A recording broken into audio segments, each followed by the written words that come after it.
Hi everyone, welcome back to the Modern React Titan series. In the previous chapter, we looked at state and events and we saw how user interactions can change the state of a React component. So now we are going to take that concept one step further. In a real application, the UI rarely stays the same. A user might be logged in or logged out, data might be loading, or it might already be available. A model might be opened or closed, and when we receive a collection of products, users, orders, we need a way to dynamically render the data. That's exactly what we are going to cover in this chapter: conditional rendering and lists. And rather than looking at isolated example, I have already built a small React application that demonstrates these concepts together. So throughout this chapter, we will move between the concept and the actual code, and we will see how the React handles these scenarios in a practical application. So what is conditional rendering? The concept is straightforward. We render different UI depending on the current state or data, and I have implemented a very simple example in our application. We have a boolean state called is logged in. I will take you through the code as well.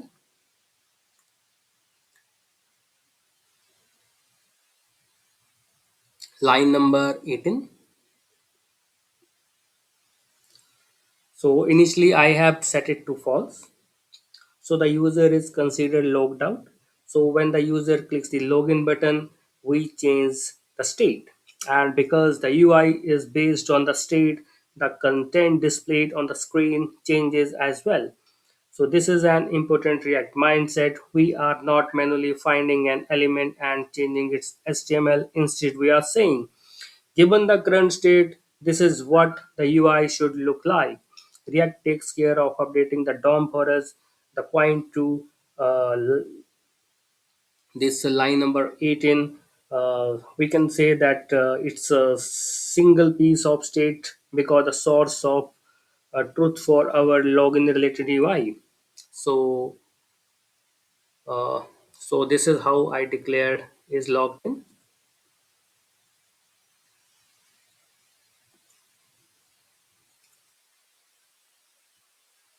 I will take you to the screen, login, log out. So what I have done here, what is the whatever is the value of is logged in, I'm reversing it. On click, we already understood this code, these events, how these events work in our last chapter. Set is logged in. This is nothing. This is just a second parameter. So whatever is the value of is logged in, we are reversing it.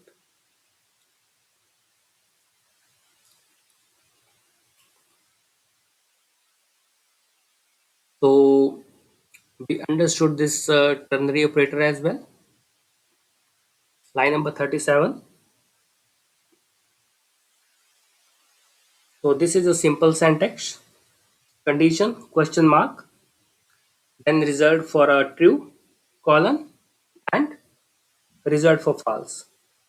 In our application, we are checking is logged in. If it's true, we display the welcome message. Otherwise, we display the login message. So this code is essentially saying if the user is logged in, render this. Otherwise, render that. I particularly like the ternary operator when there are exactly two clear outcomes. It keeps the rendering logic close to the UI and makes the relationship between the conditions and the result very obvious. So let's move to next slide. Logical and. So in our application, we are using this for the model. We have a state variable called show model. I will take you through code. I already implemented. Line number 19. When that value is true, we want the model to appear. And when it's false, we don't want to render anything. And that's exactly where the uh, double line pattern is used. So we write show model.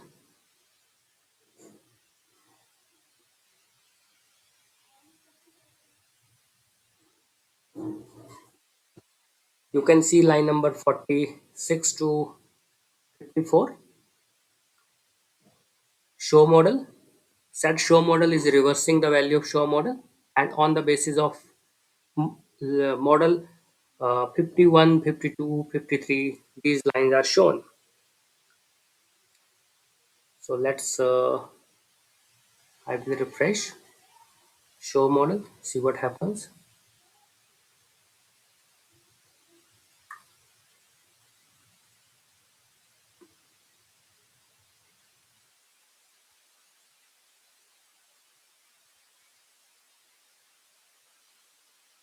Yeah, this height model. So it's a height model now. Show model is true, then height model will show. Otherwise, show model. And if show model is true, then this line number 51 to 53 is shown. Now, if I hide model, this model is gone.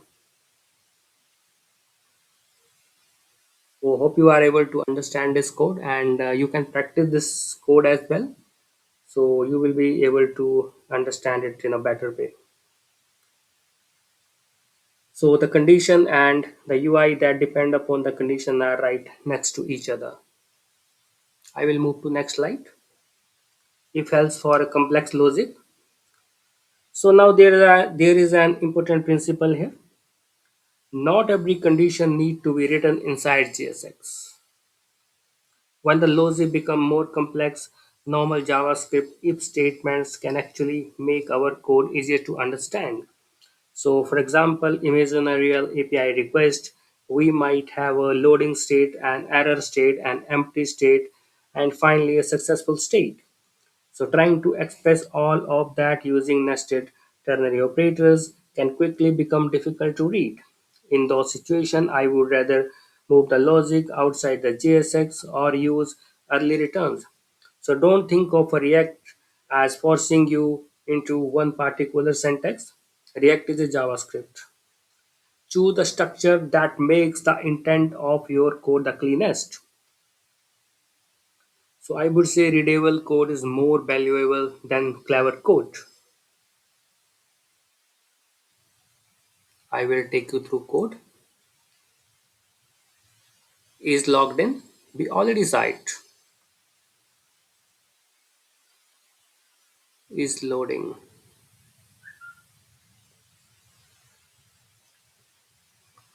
Line number 20. I declared this state is loading and I set it to false.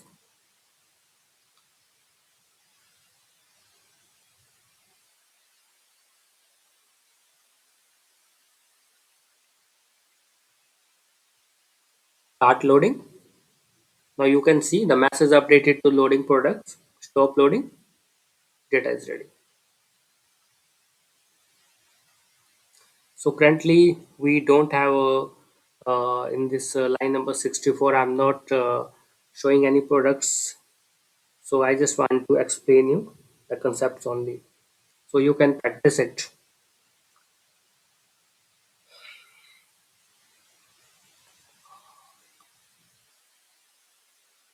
So now conditional rendering with state. So we can connect conditional rendering directly with state. So you already saw we have show model. I will take you through code.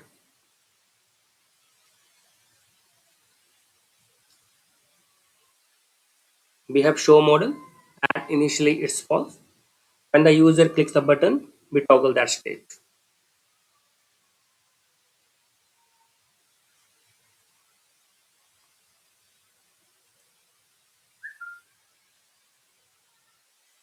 So if it becomes true, our conditional expression renders the model. And if it becomes false, the model disappears. So we have a very simple flow. User interaction, state update, conditional rendering, updated UI. This is one of the most important patterns in React, and we can see same patterns everywhere. opening and closing menus, showing and hiding dialogues, expanding accordings, displaying authentication specific content. Even entire section of an application can be controlled this way. So next I will take you to next slide, empty states. So let's talk about another state and uh, so let's assume we have a list of products in our application. But what happens if our filtering logic produces zero products? We shouldn't simply render an empty UL and leave the user wondering what happened. Instead, we explicitly handle the scenario. In our code, we are checking the length of the filtered products. I will.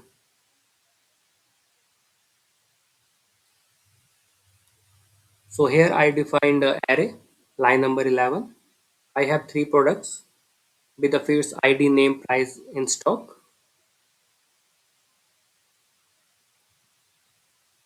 So this is exactly the kind of thinking that separate a basic implementation for a production ready user experiences. So good application doesn't only handle the path, it will also handle error, empathy and success states intentionally. So next slide I will take you through. So here I will be rendering a list with map. So in real world application, we are constantly working with collection of data. It could be products, consumers, employees, transactions. And we obviously don't want to manually write JSX for every item. That's where JavaScript map method becomes very helpful. In our application, we have an array called products. I already shown you, and we can call map on that array. For every product we return a piece of JSX. React then renders that JSX as a part of our list, and so conceptually array of data, array of React elements. So this is one of the fundamental patterns we will use while building real React applications. I will show you. So products,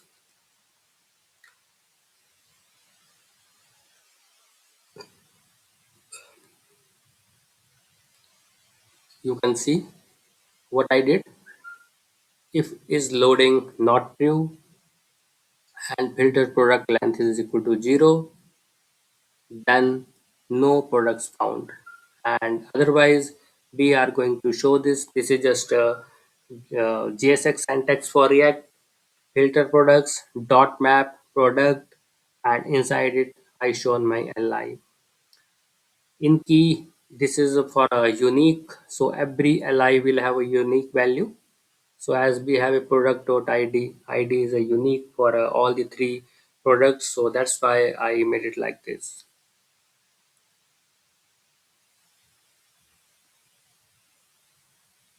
So you are seeing now I have filtered it as well. So 71, 72, 73, there is a small function created set filter and all in stock, out stock. I'm just filtering, nothing else. It's so simple.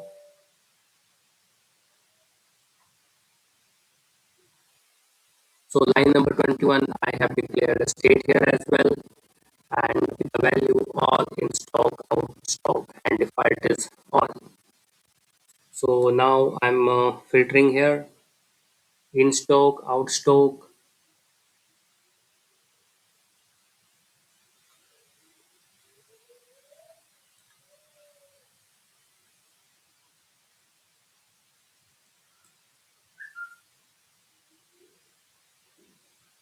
So if filter is set as in stock, then it is going to return. It is going to line number 21 is going to applicable. Otherwise, line number 24, 25. Sorry, all in stock, sold out. So you can practice it to understand this code in a better way, because practice will help you to better understand the React. So now Why do we need a key? So if you like look at our code, you will see I already shown you key is equal to product ID.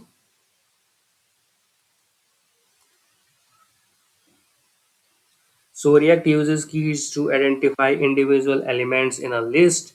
Think about what happens when the data changes. Maybe a product is added, maybe another product is removed, maybe the order changes. React needs a stable way to understand which item corresponds to which piece of UI.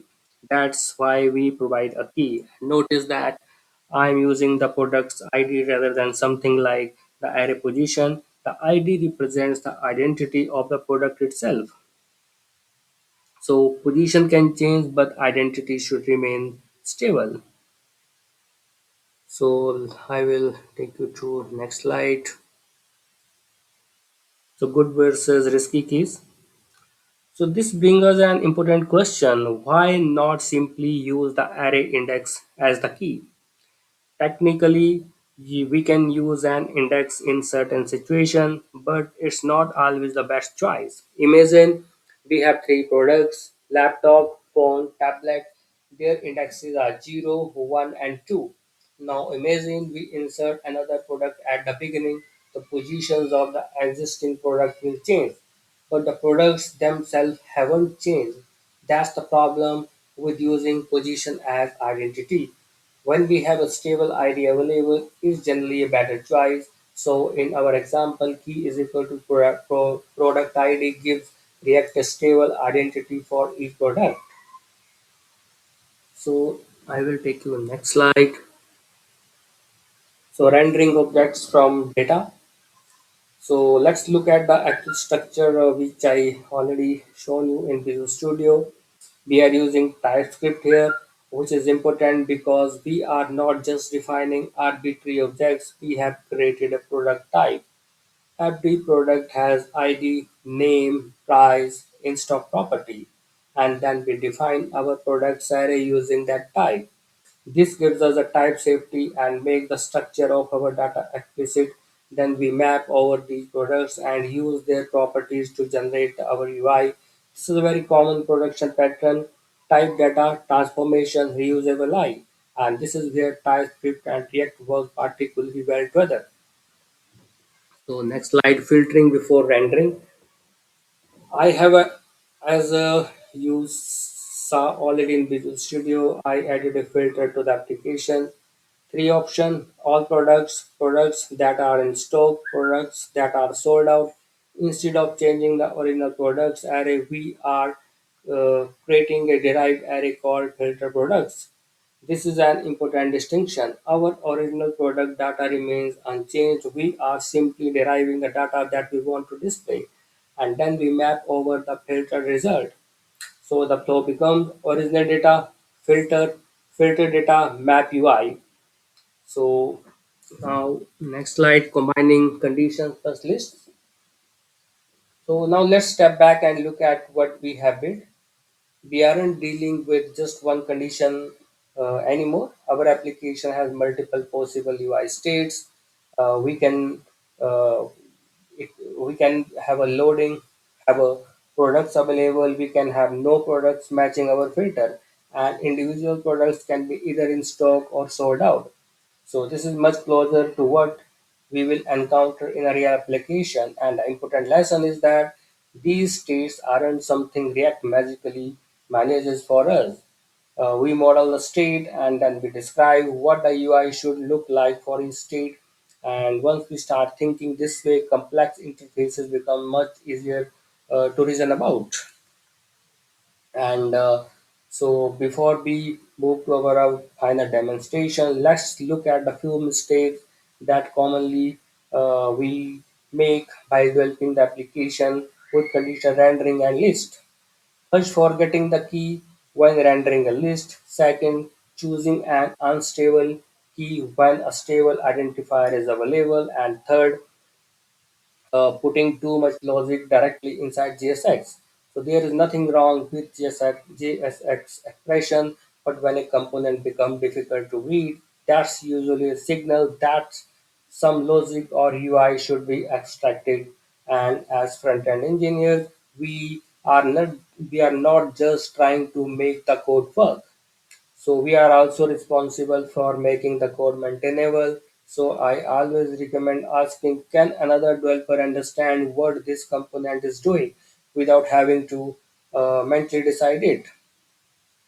And now I already shown you this.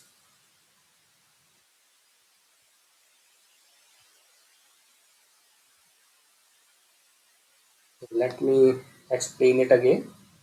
So I have intentionally kept the example small, but it demonstrates several patterns that we see in the real world React application. So we have a product TypeScript type, then we have our product data, and we have state for login states, model visibility, loading states, and then selected filter. So this one is for login, and it opens the model, and last one is product section. So within the relatively small example, uh, I am using state events, conditional rendering, filtering, list rendering, keys, reusable data structure, and TypeScript weather. And that's exactly the direction we want this series to take. So let's wrap up this chapter now quickly. So in this chapter, we discussed how React can conditionally render UI based on application state. We used the ternary operator when we had two possible outcomes. We used the logical AND operator when we wanted to render something only when a condition was true. We also discussed when normal JavaScript logic can make our code easier to understand. And then we moved into dynamic list. We used map to transform arrays of data into the React elements. We learned why keys are important and why stable IDs are generally preferable to array indexes. We also combined filter map to create dynamic product filtering. And finally, we handled different UI states such as loading, empty results, and successful data rendering. If I had to summarize this entire chapter in one sentence, it could be your data and state determines what your UI should look like, and React takes care of rendering that UI. So thank you for watching, and I will see you in next chapter. Thank you.